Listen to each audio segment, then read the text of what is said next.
दोस्तों, आज फिर मैं नई परख के दर्शकों को सीधा संबोधित करने वाला हूं। हमेशा की तरह मेरी बात बिना किसी लाग लपेट के, बिना किसी हेर फेर के सीधी और सटीक होगी। दोस्तों, इस वक्त अखबारों में, टीवी पर सब जगह इस बात की धूम मची हुई है कि भारतीय जनता पार्टी ने किस तरीके से महाराष्ट्र में नगर निगमों के, नगर पालिकाओं के, स्थानीय निकायों के चुनाव जीत लिए हैं और इस तरह पूरे महाराष्ट्र में ट्रिपल इंजन की सरकार स्थापित हो गई है। इस बात पर भी चर्चा हो रही है कि उद्धव ठाकरे के नेतृत्व वाली शिवसेना का क्या भविष्य है और उद्धव ठाकरे जब अपने अपने चचाजाद भाई राज ठाकरे की महाराष्ट्र नवनिर्माण सेना से मिल गए, तब भी उन्हें बीएनपी पे, बृहन्नगर मुंबई नगर महापालिका के ऊपर अपने कब्जे को कायम रखने में नाकामी क्यों मिली। इस बात की भी चर्चा चल रही है कि शरद पवार और अजित पवार मिल गए आपस में, फिर भी वो स्थानीय निकायों के चुनाव में कुछ नहीं कर पाए। लेकिन मैं इन विषयों पर चर्चा नहीं करूंगा। सब जगह इनकी चर्चा हो रही है। मैं एक बहुत नए विषय पे आपके सामने चर्चा करने जा रहा हूं, जिसके बारे में मुझे इन चुनावों से इशारा मिला है। मैं जो बात कहने जा रहा हूं, उसकी जमीन महाराष्ट्र की है, लेकिन उसका संदर्भ पूरे देश का है। और वो बात यह है कि महाराष्ट्र के स्थानीय निकाय के चुनाव ये स्पष्ट संकेत देते हैं कि पहली बार, आजादी के बाद से पहली बार, इस देश के मुसलमानों को उनका पहला मुसलमान नेता मिलने जा रहा है। दूसरी बात दोहरा देता हूं मैं, पहली बात पहले, दूसरी बात कहने से पहले, आजादी के बाद पहली बार ऐसा प्रतीत हो रहा है कि इस देश के मुसलमान मतदाताओं को उनका पहला मुसलमान नेता और पहली मुसलमान पार्टी मिलने जा रही है। हिंदुस्तान जब विभाजित हुआ, उसके 3 टुकड़े हो गए। पूर्व में पूर्वी पाकिस्तान बन गया, पश्चिम में पश्चिमी पाकिस्तान बन गया, बीच में हिंदुस्तान था। उसके बाद से भारत के मुसलमान हमेशा किसी गैर मुस्लिम नेता को ही अपना नेता मानते रहे हैं, अपना रहनुमा मानते रहे हैं और ऐसी पार्टियों को समर्थन देते रहे हैं जो दरअसल मुस्लिम एकता के सवाल पर फोकस नहीं डालती रही हैं, जो अपने आप को सेकुलर कहती रही हैं, जो कहती रही हैं कि वो हिंदू मुसलमान भाईचारे में विश्वास करती हैं। लेकिन अब पहली बार इस तरह का संकेत मिला है कि इस देश के मुसलमानों को उनका पहला मुसलमान नेता मिलने जा रहा है और पहली मुसलमान पार्टी मिलने जा रही है। मुस्लिम लीग, जिसने इस देश का बंटवारा कराया, उस नाम का भी एक संगठन इस देश में है जो कि केरल में सक्रिय है।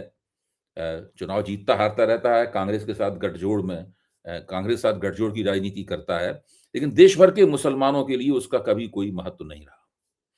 1967 में जब कांग्रेस कमजोर पड़ी थी, तो मुस्लिम मजलिस मशावरात, इसका सीधा मतलब है मुसलमान सलाहकार समिति, जैसा संगठन उभरा था, जिसकी स्थापना 1964 में लखनऊ में हुई थी। 1967 में कांग्रेस के मजबूत होते ही उसने एक घोषणा पत्र लिखा था, जिसमें लिखा था कि मशावरात किसी भी पार्टी के मुसलमान उम्मीदवारों का समर्थन करने के लिए तैयार है, बशर्ते उसकी कुछ शर्तें मानी जाए। हम जानते हैं कि मशावरात की राजनीति परवान नहीं चढ़ी। 1967 के चुनाव के बाद ही वो ढीला पड़ गया, मशावरात ढीला पड़ गया। उसके बाद से आज तक तरह तरह के प्रयोग हुए, लेकिन इस देश के मुसलमानों ने कभी किसी मुसलमान नेता को अपना राष्ट्रीय नेता नहीं माना और किसी मुस्लिम पार्टी को अपनी पार्टी के तौर पर एक मत से स्वीकार नहीं किया। लेकिन अब उसके संकेत मिल रहे हैं और उस मुस्लिम नेता का नाम है असदुद्दीन ओवैसी और उनकी पार्टी का नाम है ऑल इंडिया मजलिस इत्तेहादुल मुसलमीन। मुझे ये क्यों लग रहा है, इसका इसके बारे में मैं आपको तथ्यों की रोशनी में बताऊंगा। देखिए, महाराष्ट्र में 29 महानगर पालिकाएं हैं, जिसमें 2869 सीटें थीं। ऑल इंडिया मजलिस इत्तेहादुल मुसलमीन ने बड़े पैमाने पर महाराष्ट्र में नगर पालिकाओं का चुनाव लड़ा और इस बार उसने जो नतीजे आ रहे हैं, धीरे धीरे आखिरी शक्ल नतीजे अख्तियार कर रहे हैं। अभी तक के जिस वक़्त मैं ये कार्यक्रम आपके सामने रिकॉर्ड कर रहा हूँ, इसके मुताबिक मजलिस-ए-इत्तेहादुल मुसलमीन ने 114 से 126 सीटें जीती हैं। पिछले चुनाव में उसका प्रदर्शन 48 से 50 सीटों के बीच में रहा था। यानी इस चुनाव में उसने दूने से भी ज़्यादा अच्छे चुनाव परिणाम प्राप्त किए हैं। सबसे मजबूत प्रदर्शन उसका रहा छत्रपति संभाजी नगर, जो औरंगाबाद में है, वहां उसने 33 सीटें जीती और भारतीय जनता पार्टी की 57-58 सीटों के मुकाबले दूसरे स्थान पर रही। मालेगांव में उसने 21 सीटें जीती, वहां भी एआईएमआईएम दूसरे स्थान पर रही। अमरावती में उसका प्रदर्शन 12 से 15 सीटों के बीच रहने वाला है। नांदेड़ वागला में उसका प्रदर्शन 13 से 15 सीटों के बीच में रहने वाला है।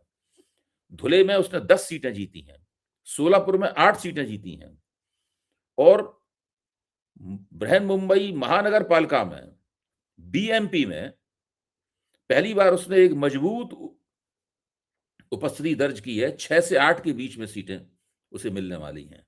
ठाणे में उसने 5 सीटें जीती हैं। नागपुर में 4 से 7 सीटें जीती हैं। जलगांव में 2, जालना में 2, चंद्रपुर में 1, अकोला में 3 सीटें जीती हैं। कुल मिलाकर एआईएमआईएम ने मुस्लिम बहुल वार्डों में मजबूत पकड़ बनाई है, खासकर जहां कांग्रेस और अन्य विपक्षी दल कमजोर हुए हैं।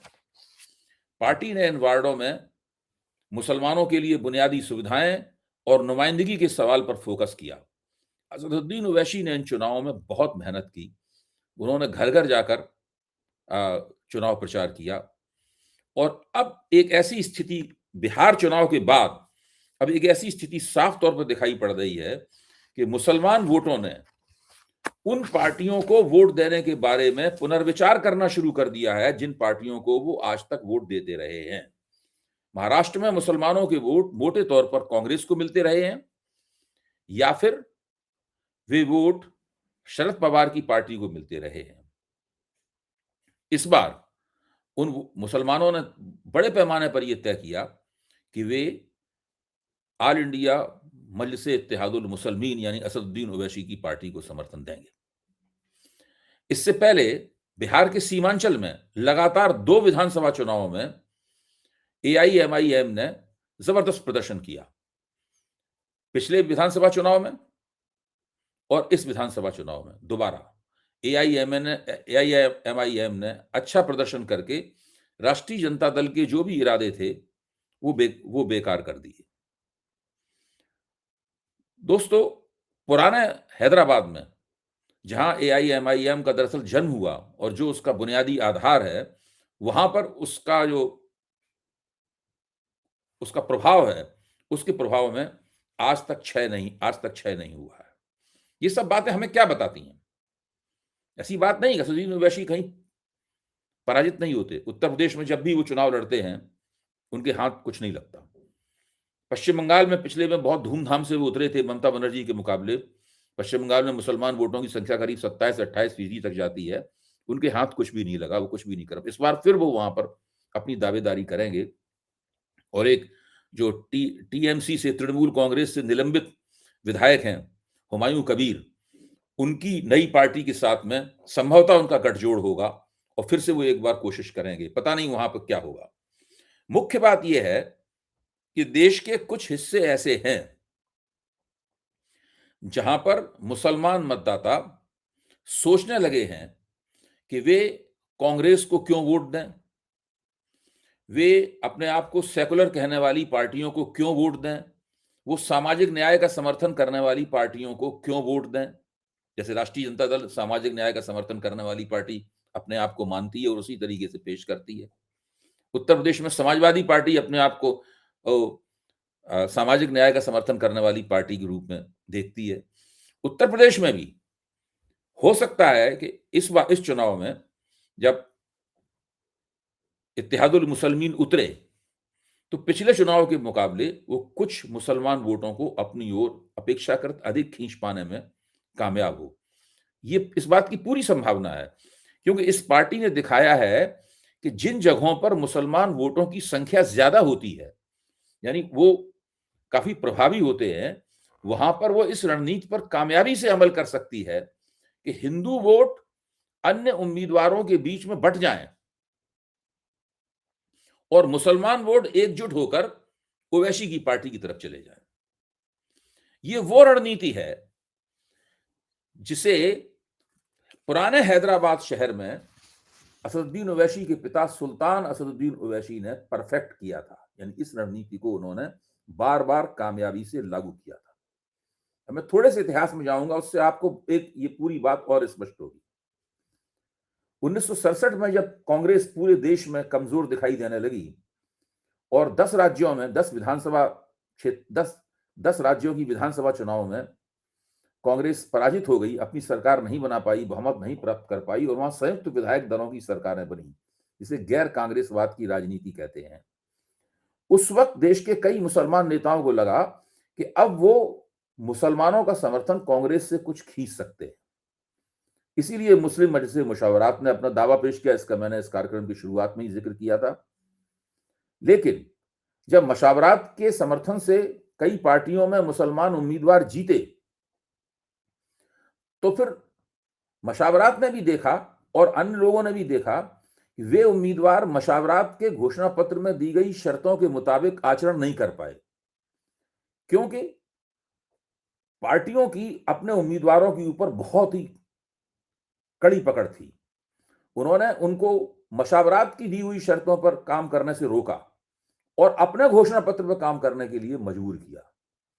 और देखते देखते मशावरात को लगा कि घोषणा पत्र में उसने जो वायदे किए थे वो वायदे पूरे नहीं हो रहे हैं। उसके बाद मशावरात की राजनीति सुस्त पड़ गई।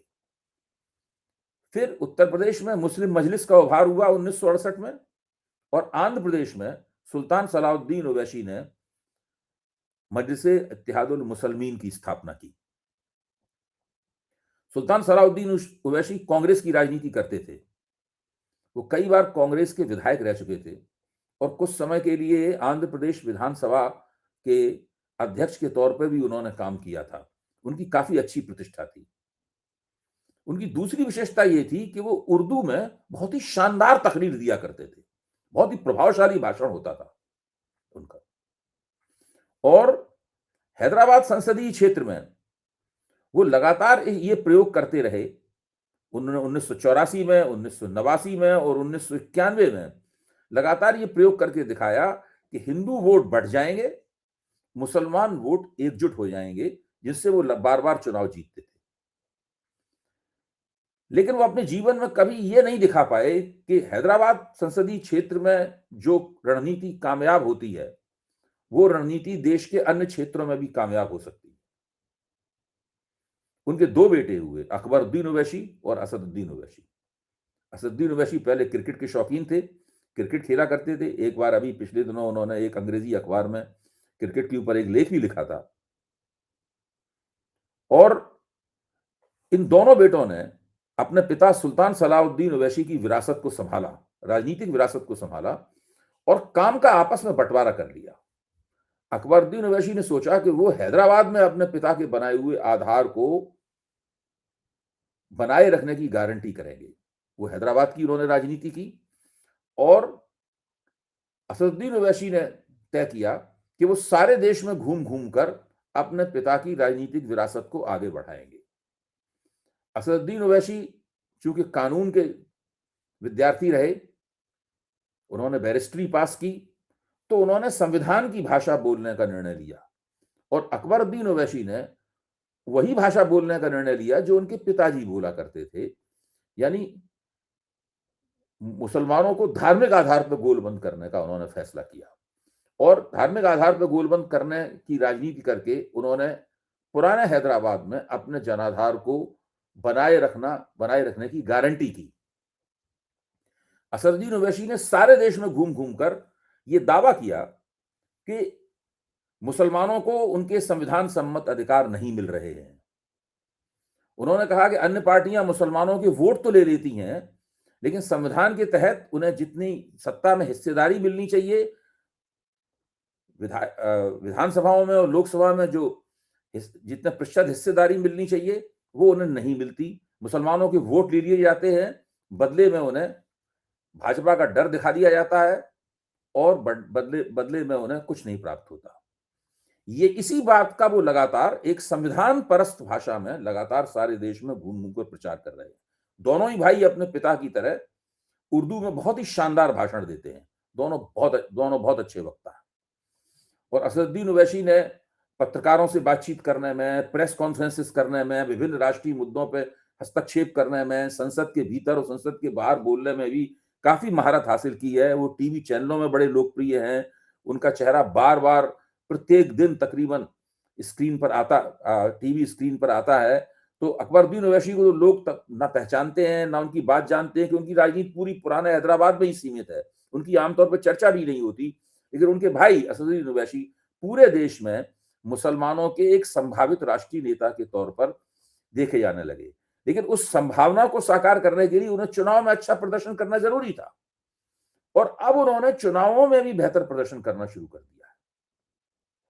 अपने पिता द्वारा सिखाई गई रणनीति का इस्तेमाल करके जहां संभव हो पाता है वे वहां पर कोशिश करते हैं कि हिंदुओं के वोट बढ़ जाएं और मुसलमानों के वोट एकजुट होकर उनकी पार्टी को मिल जाएं, जिससे उनके उम्मीदवार जीत जाएं। ऐसा नहीं कि वो हिंदुओं को टिकट नहीं देते। असदुद्दीन ओवैसी की पार्टी हिंदुओं को भी टिकट देती है और कभी कभी हिंदू उनके टिकट पे जीतते भी हैं। इसलिए उनकी जो राजनीति है वो खास तरह की राजनीति। उनके ऊपर अक्सर इल्जाम लगता है कि वो बीजेपी की बी टीम है। दोस्तों, मैं समझता हूं कि इस तरह के इल्जाम काफी गैर गंभीर किस्म के हैं। इस तरह के इल्जामों पर ज्यादा ध्यान नहीं देना चाहिए। आपको ध्यान होगा जब कांशीराम दलित राजनीति में अपने प्रयोग कर रहे थे पंजाब से निकलकर, पहले उन्होंने पंजाब में प्रयोग किए, फिर वो उत्तर प्रदेश में आए, तब उनके ऊपर भी तरह तरह के आरोप लगते थे। आज राष्ट्रीय स्वयंसेवक संघ के लोग भले ही कांशीराम की मूर्ति भी जाकर माल्यार्पण करते हो, लेकिन एक जमाने में वो कांशीराम को सीआईए का एजेंट कहते थे।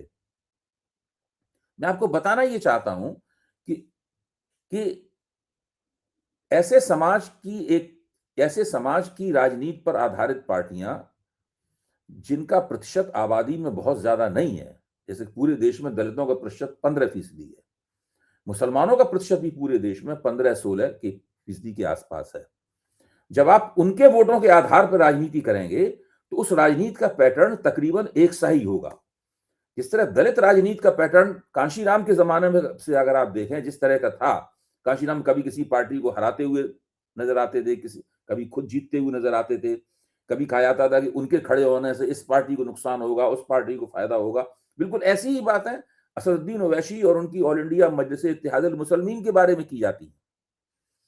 इसलिए इन बातों पर यकीन न करके हम लोगों को देखना चाहिए कि असदुद्दीन ओवैसी ने पिछले 10-12 साल में जो चुनावी पहलकदमियां ली हैं, उन चुनावी पहलकदमियों के कारण इस देश में उनकी राजनीतिक सफलता के कुछ पॉकेट्स बन गए हैं, कुछ छोटे छोटे क्षेत्र बन गए हैं। एक छोटा क्षेत्र पुराना है, पुराना शहर हैदराबाद, दूसरा बिहार का सीमांचल है और तीसरा क्षेत्र उन्होंने दिखाया है कि वो नगर निगम चुनावों में भी काफी सफलता हासिल कर सकते हैं, क्योंकि मुख्य तौर पर वहां पर शहरी मतदाताओं के बीच में उन्हें अपनी अपील करनी पड़ती है। अभी भी ग्रामीण मुसलमानों के बीच में एआईएमआईएम की अपील कोई खास नहीं है। यही समस्या उनके पिताजी के सामने भी थी, सुल्तान सलाहुद्दीन ओवैसी के सामने भी थी और यही समस्या असदुद्दीन ओवैसी के सामने है। जैसे ही वो ग्रामीण मुसलमानों में अपनी अपील बढ़ाएंगे, वैसे ही वास्तव में वो पूरे देश में मुसलमानों के एक राष्ट्रीय नेता के रूप में उभर आएंगे और उनको मान्यता देनी पड़ेगी। फिर जब गैर भाजपा विपक्ष की एकता हुआ करेगी, उसमें उनको एक हिस्सेदारी देनी पड़ेगी। आज क्या होता है, आज जो इंडिया गठबंधन बनने की जो चर्चा होती है, जब भी गैर भाजपा विपक्ष एकताबद्ध होता है तो असदुद्दीन ओवैसी हमेशा कोशिश करते हैं कि उस एकता के वो हिस्से बने, लेकिन उनको उस एकता में घुसने नहीं दिया जाता, उनको कदम नहीं मारने दिया जाता उस एकता के अंदर, उनको दूर रखा जाता है।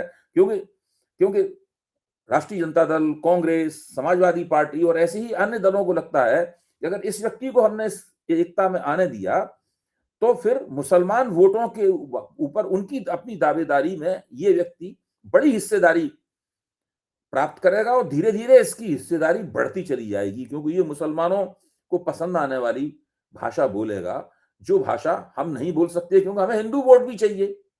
असदुद्दीन ओवैसी को हिंदू वोट ठीक उसी तर्ज पर चाहिए होते हैं जिस तरीके से किसी जमाने में और बाद में मायावती को मुसलमान वोट प्राप्त करने होते थे।